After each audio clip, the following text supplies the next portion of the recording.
அனைவருக்கும் வணக்கம். நீங்கள் கேட்டவை என்ற பகுதியில் தேர்வர் ஒருவர் 3 வினாக்களுக்கு விடை கேட்டிருக்கிறாரு. ஆக்சுவலாக இது வந்து பார்த்தீங்கன்னா ரீசனிங் பார்ட்டில் டிஎன்பிஎஸ்சியில் கேட்கலாம், சைக்காலஜி பார்ட்டில் போலீஸ் எக்ஸாமினேஷனில் கேட்கலாம். ஆனால் இந்த கொஸ்டின்ஸ்லாம் வந்து பெரும்பாலும் வந்து பார்த்தீங்கன்னா எஸ்எஸ்சி எக்ஸாமினேஷனில் தான் வந்து கேட்குறாங்க. அதனுடைய ஸ்டாண்டர்ட் வந்து அந்த மாதிரி இருக்குது. இப்போ இந்த வினாக்களுக்கான விடைகளை வந்து பார்ப்போம். புதிதாக வந்திருப்பவர்கள் இந்த சேனலை வந்து சப்ஸ்கிரைப் செய்து ஆதரவு தருமாறு கேட்டுக்கொள்கிறேன்.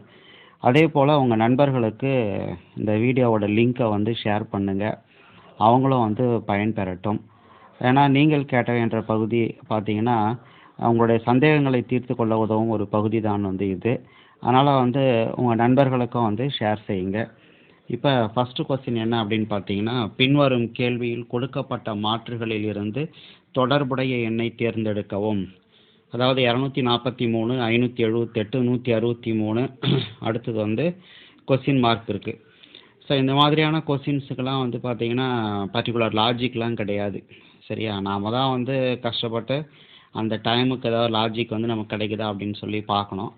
இப்போ இங்கே 243 இருக்கு இல்லையா, இந்த இலக்கங்களை வந்து பெருக்குங்க. ஸோ இலக்கங்களை பெருக்கணும்னா 2 பெருக்கல் 4 பெருக்கல் 3 எவ்வளோ வருது? 8, 8 3 24 வருது.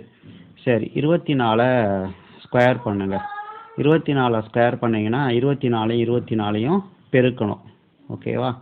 ஸோ 24 பெருக்கணும்னா நங் 16, மீதி 1, 4 2 8 1 9, 8 2 2 4, ஸோ 6 7 5 576.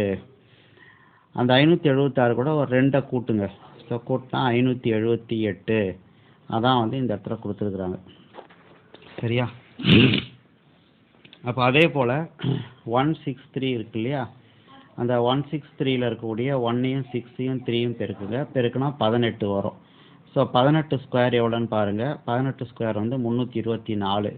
அது கூட 2 கூட்டுங்க, 326. ஸோ அதான் வந்து ஆன்சர். ஓகேவா? அடுத்தது, கொடுக்கப்பட்ட படத்தில் இசை பொம்மைகள் எத்தனை? இப்போ இங்கே பொம்மைன்றது வந்து பார்த்தீங்கன்னா இந்த செவ்வகத்தில் இருக்கிறதெல்லாம் பொம்மைகள். இசை அப்படின்றதுன்னு பார்த்தீங்கன்னா இந்த வட்டத்தில் இருக்கிறதெல்லாம் வந்து இசை. இப்போ இசை பொம்மைகள் அப்படின்னும் போது வட்டத்துலேயும் இருக்கணும், செவ்வகத்துலேயும் இருக்கணும். ஸோ அப்போ அந்த மாதிரி இருக்கக்கூடியது வந்து இந்த 28 1 14 1. ஸோ அப்போ 28ஐயும் 14ஐயும் கூட்டணும் அப்படின்னா 42. ஸோ அப்போ 42 ஆன்சர். அடுத்தது, ஏ மற்றும் பி ஆகியவை ஒரே புள்ளியிலிருந்து தொடங்குகின்றன. இப்போ ஒரு புள்ளியிலிருந்து தொடங்குறாங்க.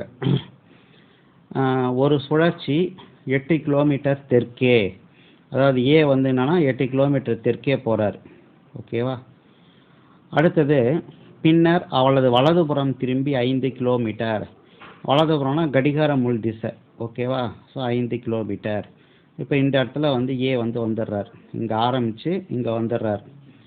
அடுத்தது பி வந்து பார்த்திங்கன்னா அதே இடத்துல தான் இங்கேருந்து ஆரம்பிக்கிறாரு. ஸோ 3 கிலோமீட்டர் வந்து வடக்கு நோக்கி போகிறார். 3 கிலோமீட்டர் வடக்கு. பிறகு மேற்கு நோக்கி 5. ஓகேவா? ஸோ மேற்கு நோக்கி 5. அதுக்கப்புறம் வந்து பார்த்திங்கன்னா கடைசியாக வந்து இடது பக்கம் சுழற்சி 4 கிலோமீட்டர். இடது பக்கம்னா கடிகார முள்ளுக்கு எதிர் திசை. ஸோ அப்போ 4 கிலோமீட்டர். ஓகேவா? சரி, அப்போ இந்த இடத்துல பி இருக்கிறார், இந்த இடத்துல ஏ இருக்கிறார். அப்போ ஏவை பொறுத்த வரைக்கும் பி எங்கே இருக்கிறாருன்னா வடக்கில் இருக்கிறார். எவ்வளோ டிஸ்டன்ஸ் அப்படின்னா மொத்தம் வந்து இதில் வந்து இது வரைக்கும் வந்து பார்த்திங்கன்னா 11. 11ல் 4 போச்சுன்னா எவ்வளோ? 7. இந்த டிஸ்டன்ஸ் வந்து 4 இல்லையா? ஸோ அப்போ 11ல் 4 போச்சுன்னா 7. ஸோ அப்போ 7 கிலோமீட்டர் நார்த்து.